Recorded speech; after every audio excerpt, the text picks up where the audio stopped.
Welcome back to TTS Daily. I'm Yi and we are now in the weekend.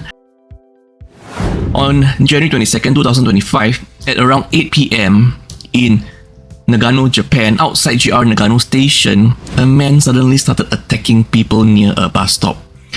One man, aged 49, was fatally attacked in his left side of his body. Another man in his 30s was seriously injured. Another woman in her 30s was also injured. The assailant, described to be in his 40s, slim, height about 165 cm to 175 cm, wearing glasses and a white cloth over his head. The attacks seem to be random. Motives for attacking are still under investigation, and the suspect has fled the scene and the police are still actively searching for him. We're in Bangkok right now, where on January 22nd, 2025, a man suddenly started attacking patients in the Srinhorn Hospital, Bangkok. The hospital confirmed that no elderly patient deaths were linked to the rampage by the foreign man. A video circulated on social media showing a foreign man attacking individuals in the ICU, causing panic. There were then rumors that an elderly woman died of shock because of the attack, but the hospital director has clarified that she was treated and has since returned home. The foreign man, the assailant, was unconscious when brought to the hospital. He tested positive for an excessive number of white blood cells and was admitted to the ICU. Upon waking, he started attacking staff and a patient's relative, which in the video now you can see he caused rampage in the ICU. The hospital security managed to control the situation and subdue the man. The identity of this foreign man assailant is still under investigation and he might be an illegal immigrant. Indonesian man tries depositing counterfeit Singapore dollars. Okay, so this man, Mr. Chandra, a 36-year-old Indonesian, was charged for trying to deposit a counterfeit $10,000 note into his account at DBS Southbridge branch on December 23, 2024. The counterfeit note was presented at noon, leading to suspicion by bank staff who then notified their manager. I mean, honestly, using such a big note in itself is already raising red flags and suspicion upon yourself. Mr. Chandra was arrested and then the fake note was seized by the police. Chandra plans to plead guilty. If convicted, he could face up to 20 years in jail and a fine. The police view counterfeit currency crime seriously and warn the public against engaging with or helping to convert counterfeit notes. If you receive a suspicious bank note, call the police immediately, note details of the person and any vehicle involved, and preserve the note in a protective covering for police submission. Back home in Singapore, a GrabFood delivery driver was captured on surveillance footage, okay?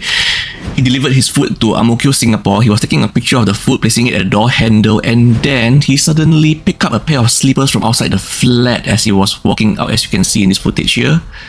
He then instantly returned the pair of Adidas slippers back to the rack. The customer then accused the rider of theft, specifically mentioning Adidas slippers, as you can see in this excerpt of the text conversation. The rider denied stealing, explaining that he was checking if the slippers had anti-slip bases or not and just wanted to confirm them as he returned them. But as you can see from his body language, the way he took the slippers as he was walking off and suddenly returning them, I guess you can be the judge of whether his intentions was really to make sure the slippers really had anti-slip base or not. Maybe if those pairs of Adidas slippers do have anti-slip base, he might be going to purchase them soon. Grab confirmed they were aware of the incident and suspended the rider from their platform after an investigation. And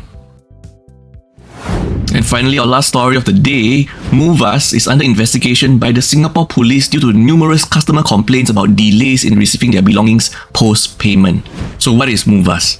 Moovaz is a Singapore-based international relocation and moving company, okay? So several customers have been left without their possessions for months, facing issues like non-communication from Moovaz and discovering that their items were being held due to unpaid fees by Moovaz to subcontractors. I was thinking like maybe a few days delay, but months? Okay. These are the few cases that we have here. Case number 1, Julian. Julian paid for relocation to London but hasn't received his goods. His family is living in an empty house. They filed a police report and his family is sleeping on the floor. Wow.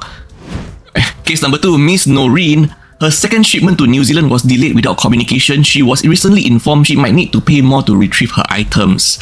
Wow, okay. Case number 3, Miss Chen. Her shipment to Hong Kong was delayed and despite paying Moovaz, another company demanded additional payment for release of goods. Case number 4, Ms. Hong paid for shipment to Seattle but faced demands for extra payment due to Moovaz debts to another relocation firm. Oh my god.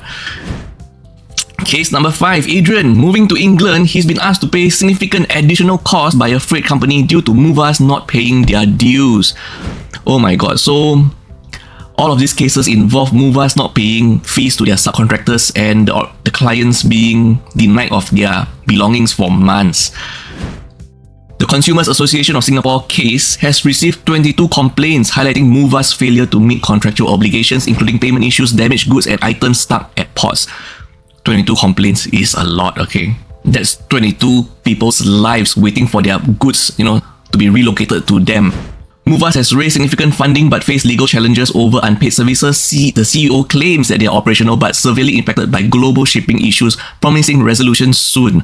I hope their family can soon stop sleeping on the floor, Moovaz.